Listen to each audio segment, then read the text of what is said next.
Have you always felt like the underdog, like life just gave you a harder path? If so, there's a reason.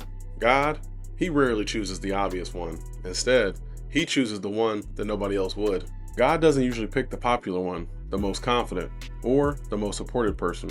He chooses the one who has to struggle quietly. You know, the one that got counted out early? The one who had to learn resilience before recognition. And it's not because God likes to watch you struggle. It's because when an underdog rises, there's no confusion on who made it happen. And that's exactly what I want to show you today. God often chooses the underdog because obscurity builds something that success can't.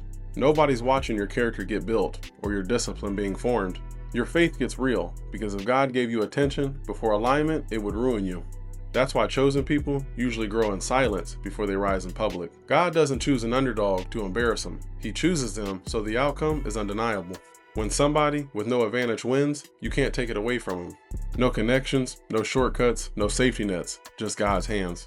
And that's exactly how God gets the glory. See, chosen people, they're built from the inside out.